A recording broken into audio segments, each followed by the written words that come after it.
আসসালামু আলাইকুম, welcome to Apple inside BD. আজকের ভিডিওতে আমি শেয়ার করব যে আইফোন 14 প্রো, 14 প্রো ম্যাক্স এছাড়া কোন কোন ডিভাইসের মডেলে প্রবলেম হচ্ছে বা কোন দেশের ভেরিয়েন্ট। আমার কাছে প্রচুর কোশ্চেন আসে যে কোন দেশের মডেলে প্রবলেম হচ্ছে। অনেকে বলতেছে ভাই আমার ইউএস ভেরিয়েন্ট, আমারটা কি প্রবলেম হবে, ভাই আমার সিঙ্গাপুর ভেরিয়েন্ট, ভাই আমার হংকং ভেরিয়েন্ট, আমার হচ্ছে কানাডিয়ান ভেরিয়েন্ট, আমার হচ্ছে ইউএ ভেরিয়েন্ট, আমার হচ্ছে এক দেশের একজন বলতেছে জাপানি ভেরিয়েন্ট। তো হচ্ছে কোন কোন দেশেরটায় প্রবলেম হচ্ছে, কোন কোন দেশেরটা প্রবলেম হচ্ছে না, আজকের ভিডিও টপিক্স হচ্ছে এটা। তখন ভিডিওটা শুরু করা যাক। প্রথমে বুঝতে হবে যে আসলে প্রবলেমটা হচ্ছে কোন কোন দেশের ভেরিয়েন্টে হচ্ছে। এর আগে আমাদের জানতে হবে যে আইফোন কোথায় কোথায় ম্যানুফ্যাকচার হয়, আইফোনটা কীভাবে ম্যানুফ্যাকচার হয়। তো আইফোনটা বেসিক্যালি হচ্ছে আপনার ইউএসএতে যে ওদের যে হাউসটা আছে, ইন হাউসে ওরা হচ্ছে ডেভেলপমেন্ট করে, সফটওয়্যার হোক হার্ডওয়্যার হোক, ওখানে তারা ডেভেলপমেন্ট করে। তো তারা যে ম্যাস প্রোডাকশনটা এটা তারা হচ্ছে ডিফারেন্ট জায়গায় করে থাকে। ওয়ার্ল্ডের অল্প কয়টা দেশে হচ্ছে তারা ম্যাস আকারে প্রোডাকশন করে। ম্যাস আকারে প্রোডাকশন মানে হচ্ছে প্রোডাকশন লাইনটাতে যায়। দ্যাট মিনস হচ্ছে আপনি যদি একটু অবজার্ভ করে দেখেন, ইন্ডিয়াতে ধরেন 20% মতো ইন্ডিয়াতে ম্যানুফ্যাকচার হয়, 60-70% হচ্ছে চায়নাতে ম্যানুফ্যাকচার হয়। এছাড়া হচ্ছে ইউএসএ তো অল্প সামান্য কিছু পরিমাণ, ধরেন 10% থেকে 12% ম্যানুফ্যাকচার হয়। এছাড়া ওয়ার্ল্ডে আরেকটা দেশে হয়, বাট এই এক্সাক্ট নামটা বলে না, আর কোথাও ম্যানুফ্যাকচার হয়। তো ওয়ার্ল্ডে এরকম 3-4টা দেশে ম্যানুফ্যাকচার হয়। অ্যাপেল শুধু হচ্ছে তাদের সফটওয়্যারটা হার্ডওয়্যারটা এটা ইউএসএতে ডেভেলপ করে।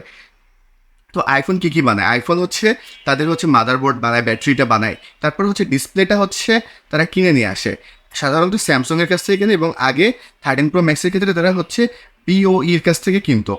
বর্তমানে হচ্ছে তারা স্যামসংয়ের কাছ থেকে টোটাল প্রোডাকশন লাইন কিনতেছে, কিন্তু তারা হচ্ছে অনেক ওভার চাপের ফলে তাদের প্রোডাকশন লাইনের ডেট তাড়াতাড়ি চলে আসার পরে এবং তাদের সাপ্লাই রিকোয়ারমেন্ট অনুযায়ী তারা হচ্ছে কোয়ালিটি কন্ট্রোলটা করতে পারতেছে না, যার জন্য হচ্ছে 14 প্রো বা 14 প্রো ম্যাক্সের ডিসপ্লে ইস্যুটা দেখা যাচ্ছে। যে কোন দেশের ভেরিয়েন্ট, আসলে বিষয়টা কোন দেশের ভেরিয়েন্ট বলে কথা না, যে স্যামসং ডিসপ্লেটা প্রোভাইড করতেছে।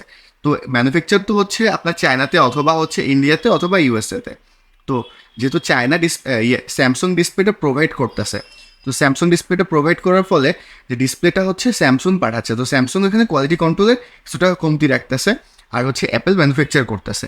তো এটা আসলে দেশের পরে ভ্যারিয়েন্টের পরে মানে ভ্যারি করে না। এটা হচ্ছে আপনার কোথা থেকে পারচেস করতেছেন সেটার পরেও ভ্যারি করে না, এটা কোথাও ভ্যারি করে না, এটা হচ্ছে সম্পূর্ণ কোয়ালিটি কন্ট্রোল।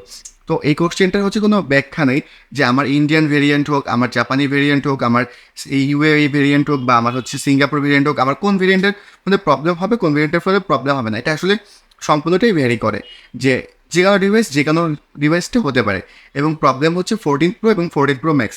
অনেকে ধারণা যে 14 প্রোতে হচ্ছে না, আসলে হচ্ছে বিষয়টা এরকম না। বিষয়টা হচ্ছে যে 14 প্রো আর 14 প্রো ম্যাক্স অন্তত 90% সেল হয় 14 প্রো ম্যাক্স, আর হচ্ছে 14 প্রো হচ্ছে 6.1 ইঞ্চি ডিসপ্লে হওয়ার কারণে 14 প্রো সেল হয় অতি কম পরিমাণে।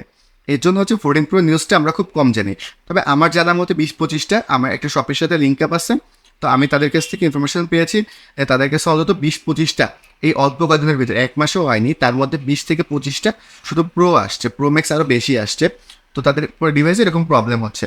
তো এই ছিল ওভারঅল। এছাড়া আপনার যদি কোনো কোয়ারি থাকে আপনারা আমাকে কোশ্চেন করতে পারেন, আর হচ্ছে আমার চ্যানেলটি ঘুরে দেখবেন, যেহেতু আইফোন রিলেটেড কন্টেন্ট ক্রিয়েট করা হচ্ছে। তো আপনাদের সাপোর্ট, লাইক, শেয়ার, কমেন্টস অনেক বেশি দরকার। তো আপনারা লাইক, শেয়ার, কমেন্টস সাপোর্ট করে আমাকে সাপোর্ট করবেন। ধন্যবাদ আজকের মতো। আসসালামু আলাইকুম।